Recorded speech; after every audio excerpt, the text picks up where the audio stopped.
9 is basically about organizational culture and innovation, like it says. We're just going to focus on one aspect of that chapter, which is culture, touch a little bit on change.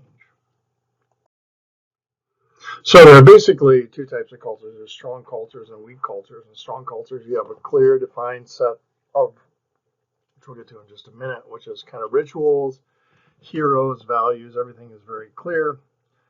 And the culture really acts as a way to socialize people when it's strong. Weak culture is just the opposite of a strong culture. It's really hard to know when you're in a weak culture. Except the indicator is if you have to ask yourself, am I in a strong culture or a weak culture? Strong cultures, you don't have to ask.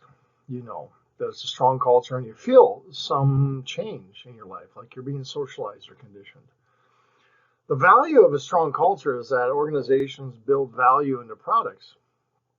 And so if they have a weak culture, obviously, it might not be communicating the types of values that they want in their employees that will end up in a product or service. Weak culture is just not able to communicate that very clearly, and so you have a lot of ambiguity. Now, I'm not going to completely develop this, but for example, you could be in a culture that's very team-oriented. It's a very strong culture, not a weak culture, strong culture, very team-oriented. And so, you'd be looking for someone to report to, and the truth is you're reporting to a lot of people. You're reporting to people on your team. Or it could be in a hierarchical culture where you do have one distinct person to report to, you could be in a culture where who's in charge is really based on what needs to happen for growth and change, entrepreneurial, et cetera, et cetera. I encourage you to read these 4 in your textbook, do a little digging in those. They're helpful not only, obviously, just to understand what management is, but someday, or maybe today, you're in an organization working, and it's really good to understand the types of culture that you're in, simply to understand what the expectations are for you and those expectations you want to communicate to employees.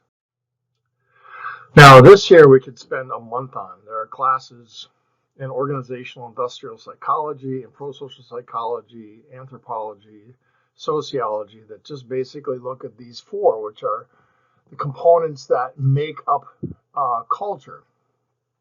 And, culture is usually kind of limited or delimited to the things that are, our values and beliefs. But there are some things that actually show up. You can see them. They're visible. They're more visible, obviously, than practices, beliefs, or attitudes. They're actually things that show up in the culture, and that would be heroes, the people that the organization points to that are in the past. Symbols, it could be language as a symbol, or it could be some other type of image or icon or brand image or something. Rites and rituals, that is how they get people on, how they move them through, and then the stories that they tell. All of these things are these are visible components of culture. And what they're doing or observable, and they're pointing to the beliefs, values, and the practices that the company has at its core. So a core culture is found really in the underlying values of the principle, and what's observable is what's a manifestation of those core values and beliefs. So really a good way to think about this is that the elements that an organization practices are really the best testament to whether or not they have a strong culture. That is a core culture that they really believe and they really have these values, and it shows up in their practices. I do want to show you this. This is about change. And basically, Lewin's interesting because was a psychologist, and he was looking basically at how family systems change, and this has been applied. The family systems logic has been applied to organizations, and that makes sense. We don't have time to go into family systems, but basically the idea would be is that in a system everything is interdependent, and so what happens is a system seek kind of a level of maintaining where they're at, which is referred to as homeostasis. They don't like change. They like to keep things as they are.